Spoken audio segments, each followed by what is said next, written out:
नमस्कार, myself Dr. Abhishek Gautam from Gautam विद्याशार academy. आज जो कंपटीशन के लिए, वनडे एग्ज़ाम के लिए और जो भी अदर एग्ज़ाम है उनमें जो कंपटीशन की तैयारी कर रहे हैं उन बच्चों के लिए मैं अति महत्वपूर्ण सेशन लेके आया हूँ। जो विगत वर्षों में जो भी एग्ज़ाम हुए हैं, एसएससी सीजीएल से लेके यूपीएससी तक और वनडे एग्ज़ाम जैसे यूपी पुलिस कांस्टेबल और वो तुम्हारे लेखपाल हैं, यानी वनडे एग्ज़ाम जो भी हैं, हर एग्ज़ाम में यहाँ से कम 2 से 3 क्वेश्चन पूछे गए हैं। इस पूरे सेशन को मैंने इफेक्टिव फिगर के माध्यम से आप लोगों को समझाने की कोशिश की है और मैं उम्मीद भी चाहूँगा कि मैं आप लोगों को 100% देने की कोशिश करूँ। तो आइए इस सेशन को देखते हैं और सेशन को अंत तक जरूर देखिएगा, बहुत इफेक्टिव है। तो देखिएगा, स्टार्ट करते हैं। जैसे हम देख पा रहे हैं, भारतीय संविधान एक चित्रात्मक यात्रा है और सभी इसके अंदर मैं आज जो बात करूंगा वो फिगर की भाग की बात करूंगा। जो संविधान के भाग हैं, हम छोटे से जिक्र भी करते हैं कि संविधान एक वृहद लिखित दस्तावेज है। इसको कई भागों में बांटा गया है क्योंकि एक साथ एनालिसिस करना, पूरी चीज को एक कड़ी में बांधना बड़ा ही टिपिकल काम था। तो जो हमारे विद्वान रहे उन लोगों ने इसको भागों में तोड़ दिया और हर भाग में एक अलग चीज की जिम्मेदारियों को व्याख्यात किया गया है, आर्टिकल से जोड़ा गया है। तो आप देखते हैं कौन से भाग में क्या चीज है।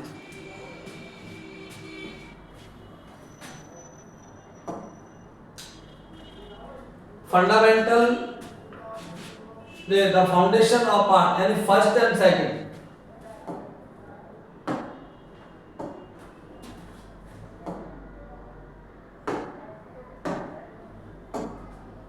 देखिएगा, बात करेंगे पार्ट फर्स्ट की। किसकी बात करेंगे? पार्ट फर्स्ट की। पहले से स्टार्ट करेंगे। संघ और उसके क्षेत्र, यानी कौन सा राज्य कहां तक रहेगा, इसकी सीमा, इसके क्षेत्र को निर्धारित करने के लिए की बात संविधान के पार्ट फर्स्ट में की गई है।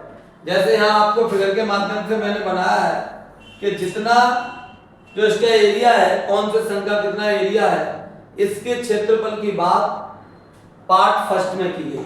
क्यों? कि जो भी कानून व्यवस्था या जो संविधान का जो भी चीज रही है वो सबसे पहले हमने आर्टिकल में बताया क्षेत्र से ही स्टार्ट हुई थी। और इसमें जब तक हमारे पास क्षेत्र नहीं होगा, ये कौन सा संघ है, ये कहां तक लगता है, तो उसकी हम सारी चीजों को कैसे कवर कर पाएंगे। तो इसलिए सबसे पहले हम बात करते हैं पार्ट फर्स्ट में किसकी बात की गई है? क्षेत्र की। भारतीय राज्यों का संघ है, इसमें एक नए राज्य का गठन और सीमाओं में बदलाव शामिल है। यानी इस बात के अंदर हम नए राज्य को बना भी सकते हैं, उसकी सीमा को भी तय कर सकते हैं, सीमा को कम ज्यादा भी कर सकते हैं। इन सारी चीजों का वर्णन जो किया गया है वो पार्ट फर्स्ट में किया गया है। अब बात आती है पार्ट सेकंड की। अब जैसे हमारी सीमा बन गई तो उसमें लोग भी रहे होंगे। तो बात यह है कि हमारे इंडिया का कौन व्यक्ति नागरिकता ले सकता है, किसकी नागरिकता समाप्त कर सकते हैं, कौन से आधार पर नागरिकता दे सकते हैं, कौन से आधार पर नागरिकता को समाप्त कर सकते हैं। All over phenomena in this concern the part number second. तो इसमें क्या है, कौन भारतीय है और कौन नहीं, नागरिकता पाने और खोने के नियम संसद द्वारा तय किए जाते हैं। ये संसद द्वारा किस आधार पर नियम तय किए जाते हैं कि व्यक्ति यहाँ की नेशनलिटी को रखता है या नहीं रखता है, या इसको खत्म कर दिया जाए या इसको दे दी जाए।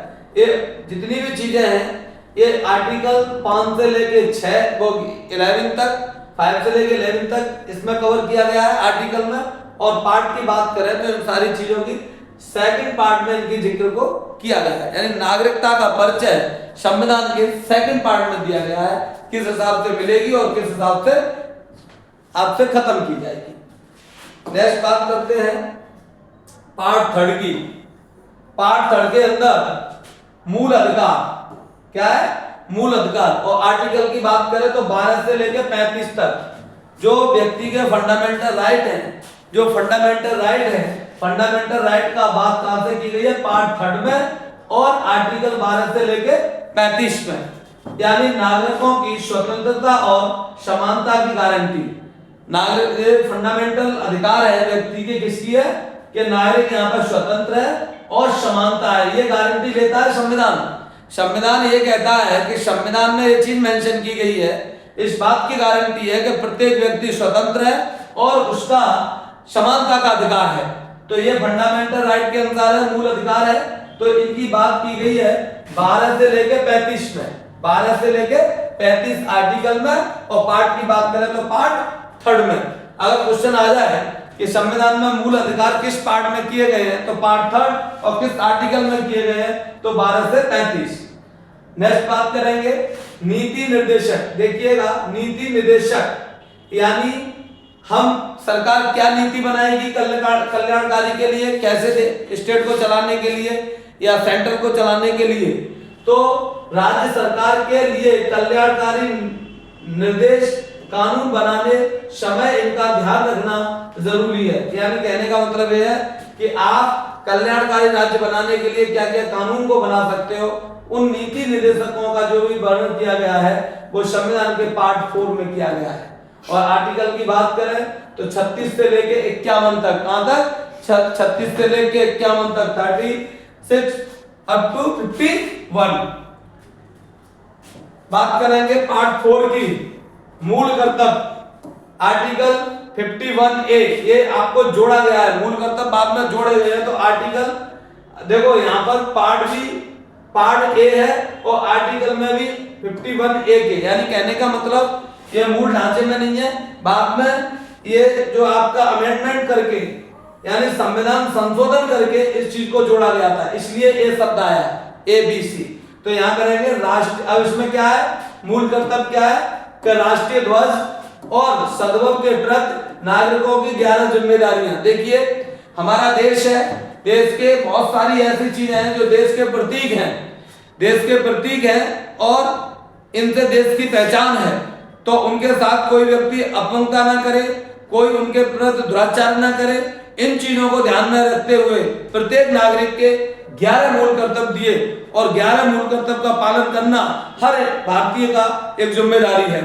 इस जिम्मेदारी को निभाने के लिए एक आर्टिकल गवर्नमेंट ने अमेंडमेंट किया, फिर 42 और 42 अमेंडमेंट में इस बात को मेंशन कर दिया गया 50A आर्टिकल में कि ये हर देश का हर नागरिक 11 जिम्मेदारियों को निभाएगा। अगर वो नहीं निभाएगा तो देशद्रोही में जाएगा या देश के अपोजिशन में है। तो इस 11 जिम्मेदारियां बहुत महत्वपूर्ण है, उनका नाम है मूल कर्तव्य। किसे मूल कर्तव्य, जो संविधान के पार्ट 4A में किया गया है। ए क्यों लाया गया कि अमेंडमेंट से जोड़ा गया, इसलिए मूल ढांचे में नहीं है। नेक्स्ट बात करेंगे आप पार्ट 5 की बात करें तो क्या कह रहा है, पार्ट जो 5 है और आर्टिकल 52 से लेके 151 सबसे बड़ा पार्ट है संविधान का। ये संविधान का सबसे बड़ा पार्ट है और सबसे ज्यादा चीजों को कवर किया है, यानी संविधान के 50% भाग इस पार्ट में कवर है। तो क्या है, केंद्र सरकार की संरचना और शक्तियां, यह संविधान का सबसे बड़ा भाग है। यानी केंद्र सरकार की संरचना यानी सरकार का कैसे गठन होगा, सरकार कैसे काम करेगी, देश में कैसे काम करवाएगा, देश कैसे सुचारू रखना चाहिए, all over parameter this concern in which the part number 5। Next करेंगे एक्सिक्यूटिव, राष्ट्रपति, उपराष्ट्रपति, प्रधानमंत्री। ये इन चीजों के आर्टिकल 52 से लेके 78 तक राष्ट्रपति, उपराष्ट्रपति, प्रधानमंत्री से संबंधित जो भी चीजें हैं वो आर्टिकल 52 अप 78। नेक्स्ट करें पार्लियामेंट, लोकसभा और राज्यसभा, आर्टिकल 79 से लेके 122। यानी पार्लियामेंट और लोकसभा और राज्यसभा यानी पूरे पार्लियामेंट को कवर किसने किया, लोकसभा राज्यसभा में कितने आर्टिकल में किया है। पार्ट की बात करें तो 5th पार्ट में, और आर्टिकल की बात करें तो 79 अप टू 122 तक। देखिए हमारे देश को चलाने के लिए एक कड़ी होती है, उस कड़ी के लिए ये अहम हिस्सा है। अगर इसमें से कोई भी कड़ी नहीं है, हमारा देश स्वतंत्र, हमारा देश नहीं चल सकता, देश की कोई व्यवस्था नहीं बन सकती। ये बहुत इंपॉर्टेंट फैक्टर है जो देश को चलाते हैं।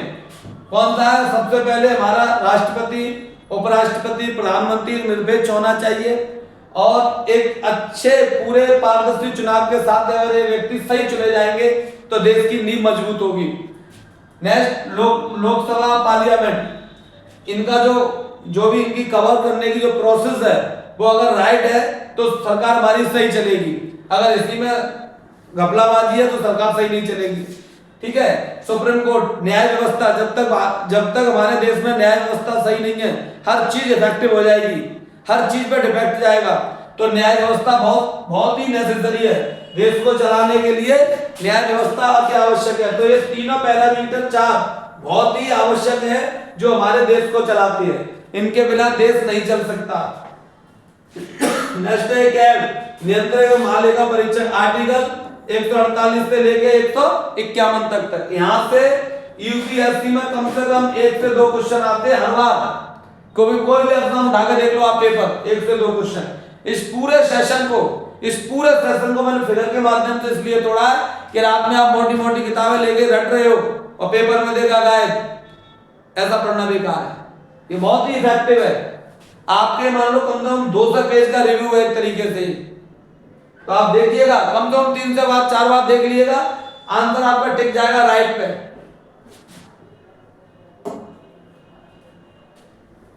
पार्ट 6 की बात करें तो पार्ट 6 में राज्य स्तर पर सरकारी कैसे काम करती है, और केंद्र जैसे ही संसदीय प्रणाली, यानी वो हमारी 5 में सेंट्रल की बात की गई थी, यहाँ पे राज्य सरकार की बात की गई। क्यों? कि हमारे यहाँ 2 गवर्नमेंट काम करती हैं, एक सेंट्रल गवर्नमेंट और एक स्टेट गवर्नमेंट। तो ये हमारी स्टेट गवर्नमेंट की बात है। स्टेट गवर्नमेंट में क्या होता है, वो है इनकी पूरे स्टेट की जो मेन बॉडी है जिसके द्वारा काम होता है पूरे प्रदेश में, तो वो क्या है, राज्यपाल और मुख्यमंत्री, सीएम। ये मुख्य 2 व्यक्ति हैं पूरे स्टेट के, फर्स्ट पर्सन है ये स्टेट में पहला। अगर केंद्र में देखा जाए तो प्रधानमंत्री और वो राष्ट्रपति है, और अगर स्टेट में देखा जाए तो ये दोनों लोग हैं। अब इसमें जैसे विधानसभा, उसमें राज्यसभा लोकसभा होती है, इसमें विधानसभा और विधान परिषद होता है। अब और न्याय व्यवस्था, हाई कोर्ट और अधीनस्थ न्यायालय, जो सुप्रीम कोर्ट होता है वो सेंट्रल के में होता है, लेकिन इसमें एक हाई कोर्ट होता है और अधीनस्थ न्यायालय होते हैं। ये डिस्ट्रिक्ट कोर्ट होते हैं और ये आपका हाई कोर्ट होता है। इसके अधीन ये कोर्ट काम करते हैं सारे। तो ये इसकी मेन बॉडी है।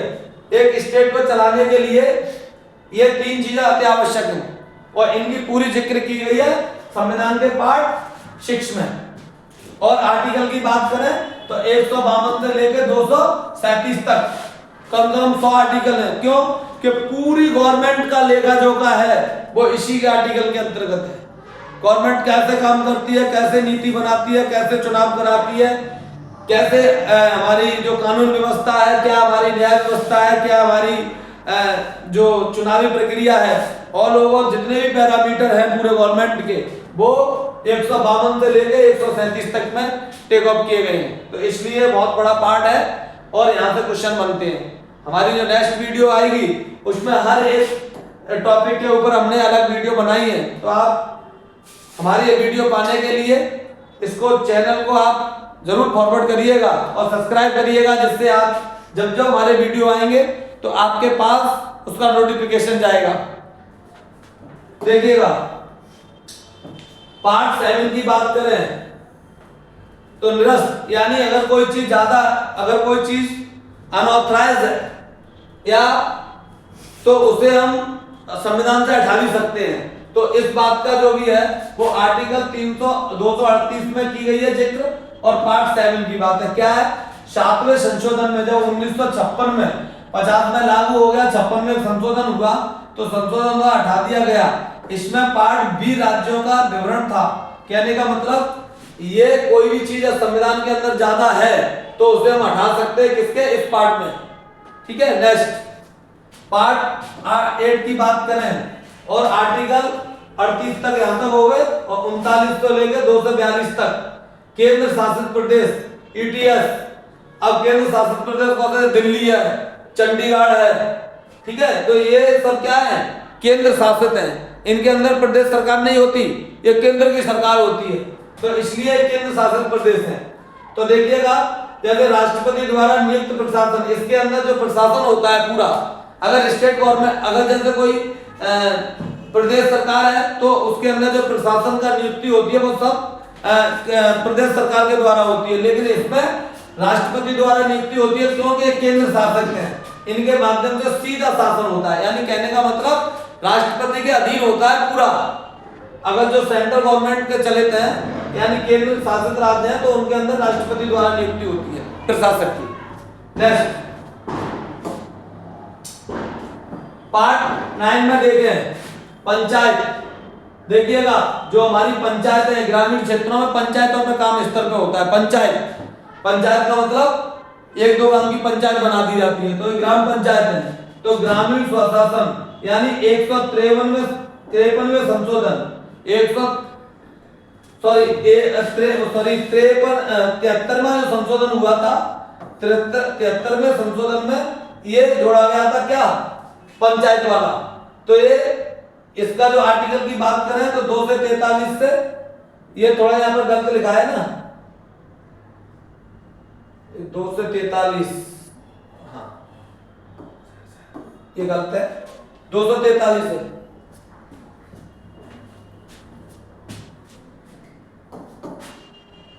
देखिएगा, अब इसमें बात करेंगे। देखो ये एक ही पार्ट में, यानी पंचायत 9 पार्ट था इसका, और 9A में नगर पालिका यानी ये शहरी क्षेत्र हो गया। शहरी क्षेत्र का क्या प्रशासन रहेगा, क्या व्यवस्था रहेगी, इन सारी चीजों की जिक्र किसमें की गई है, पार्ट 9A में। और संशोधन क्या हुआ था, ये 73वें में पंचायत में और 74वें में नगर पालिका। ठीक है, ये अमेंडमेंट में जोड़ा गया था, इसलिए यहाँ आर्टिकल ए लगा दिया गया है। क्योंकि हम जब भी संविधान में कोई जोड़ते हैं तो आर्टिकल ए और बी करके, यहाँ 43 से लेके, ये आपका थोड़े से यहाँ गलत मेंशन है, ये 43, ये भी 43 है, ये भी 43 है। देखिए एक्चुअली क्या है कि सारी आर्टिकल में, एक ही आर्टिकल में सारी व्यवस्था की गई थी, लेकिन अमेंडमेंट के बाद की गई थी, तो इनके बाद में ये लगा दिया गया ZG और ये चीजें। तो यहाँ पर क्या है, अब ये पंचायत हो गया, ये नगरी हो गया, और ये सहकारी समिति यानी जैसे हम कहते हैं कॉर्पोरेट। तो ये क्या है, सहकारी समिति जैसे मिलजुल कर, इसमें कुछ सरकार करती है काम और कुछ अपना पैसा, यानी दोनों लोग मिलजुल के जब काम करते हैं उसे कहते हैं सहकारिता समिति। तो सहकारिता समिति की जिक्र 9B में की गई थी। नेक्स्ट देखते हैं, और ये कब जोड़ा गया था, अमेंडमेंट 73वां और 74वें में। नेक्स्ट बात करेंगे आप पार्ट 10 की, अनुसूचित जनजाति। देखिएगा, अनुसूचित जनजाति 244 और 244A, क्योंकि जब भी अमेंडमेंट हुआ तो ये 244 और 244A में, यानी इसमें अनुसूचित जाति की जिक्र और इसके अंदर अनुसूचित जनजाति की जिक्र। विशेष आदिवासी, ये डमरू का चिन्ह इसलिए बना दिया जाता है कि इन लोगों के पास इतनी व्यवस्था नहीं है जो अपने स्वयं के धंधे रोजगार करके काम कर लें। ये क्या करते हैं, अपने हस्त कलाकारी से अपने जीवन को व्यतीत करते हैं।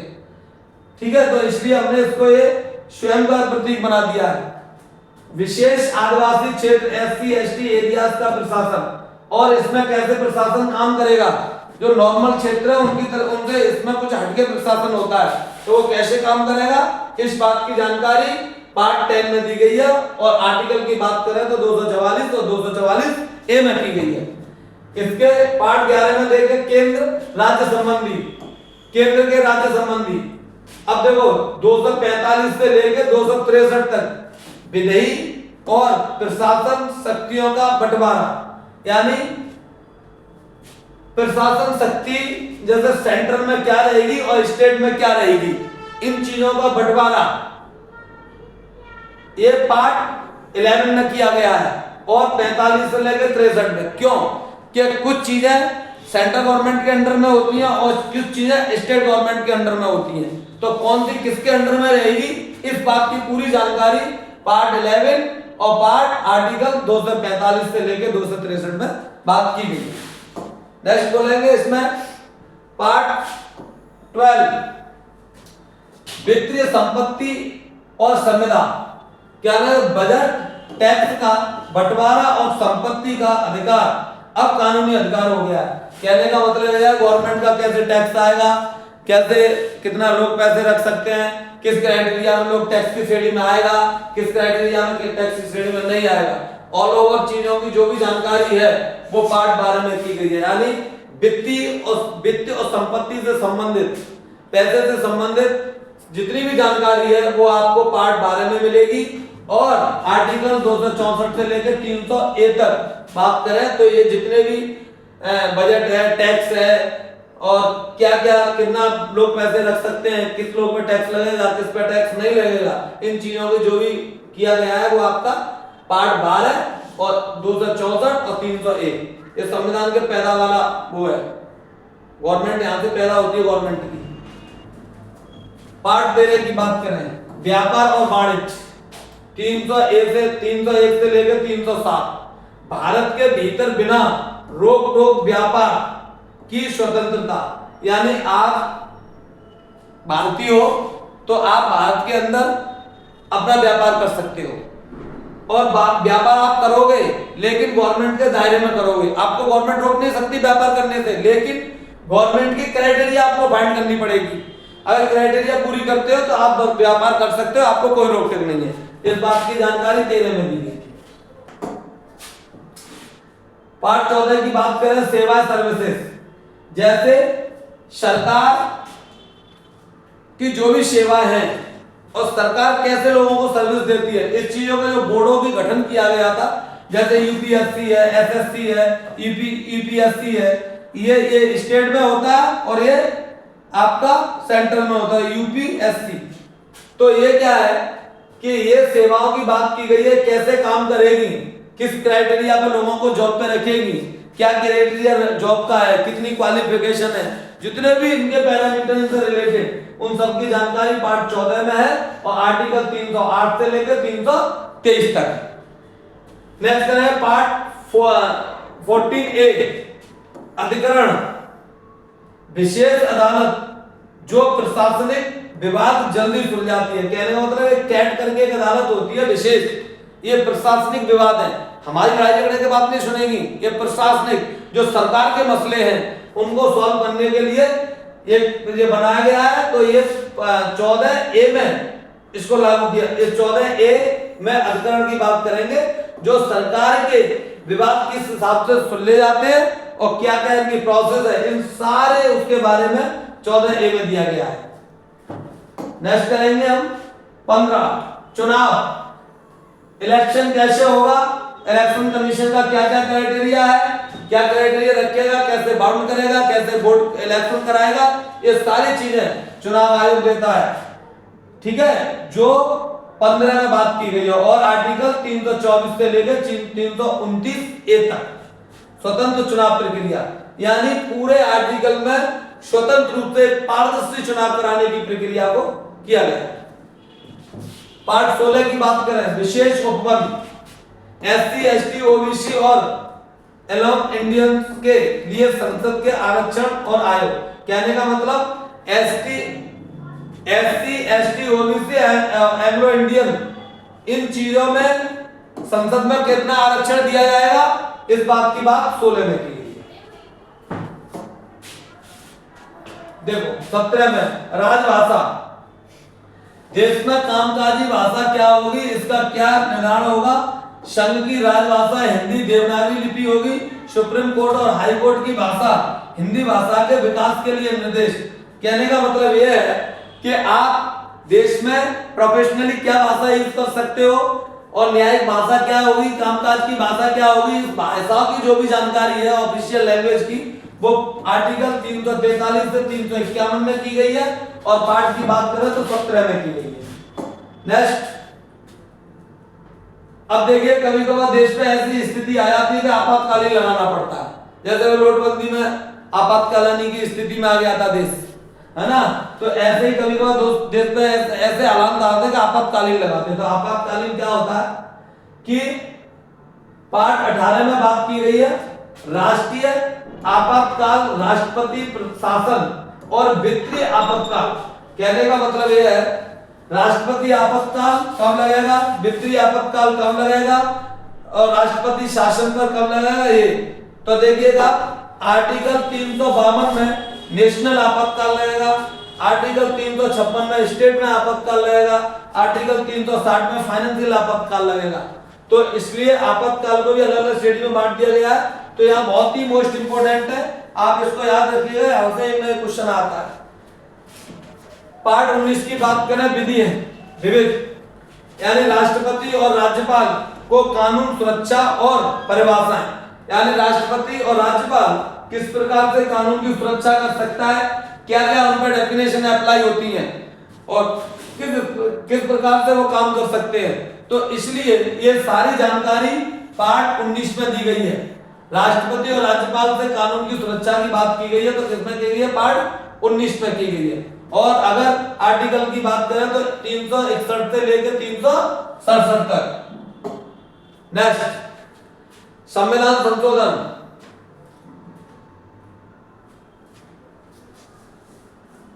अमेंडमेंट, देखो संविधान संशोधन की जो बात है वो आर्टिकल 368 में की गई है, बहुत इंपॉर्टेंट है, ठीक है। अगर संविधान संशोधन की बात कितने की गई है, 368 में। संविधान में बदलाव करने की शक्ति संसद और उसकी प्रक्रिया को है, वो 368 में जिक्र की गई है। अगर 21 की बात करें तो अस्थायी और विशेष उपवर्ग यानी 69 और 92 कुछ राज्य जैसे महाराष्ट्र, गुजरात, नागालैंड के लिए विशेष नियम, कुछ ऐसे हमारे प्रदेश हैं जो कुछ हटके हैं, उनके लिए कुछ अलग व्यवस्था है। तो अलग व्यवस्था है तो अलग कानून है, अलग प्रशासन है, अलग सारी चीजें उनकी। तो उस चीजों की जिक्र किसमें की गई है, पार्ट 21 में की गई है। 22 की बात कर संक्षिप्त नाम और निर्शासन, यानी 393 से लेकर 395 संविधान का नाम, कॉन्स्टिट्यूशन नाम को निर्धारित किया गया था इस आर्टिकल के तहत और इस पार्ट के तहत। तारीख थी इसकी 26 जनवरी 1950 और सारांश देखो पूरे इस वीडियो का हमने सारांश क्या देखा, इसके अंदर कुल भाग 22 है और गणना में 25 है। कुल अनुच्छेद 395 थे मूल और अब बढ़ के आपके हो गए 441 के करीब, 448 से करीब। और ये आपका पार्ट 3 में फंडामेंटल राइट की बात की गई है, बहुत इंपॉर्टेंट है, हर बार पूछा गया है। और संशोधन की प्रक्रिया 20 में की गई है। ये इसलिए मोस्ट उसमें रखे हैं कि यहाँ से सबसे ज्यादा क्वेश्चन पूछे जाते हैं। तो आइए मैं आपसे ये अपेक्षा करूंगा कि जो भी मैंने एक्सप्लेन किया है वो आपकी समझ में आया होगा। इसमें आपको कुछ नहीं है, एक कॉपी लीजिएगा और इसके अलग अलग चीजों को आप लिख लीजिएगा। अगर संविधान के पार्ट से कोई भी क्वेश्चन आएगा तो बच के नहीं जाएगा।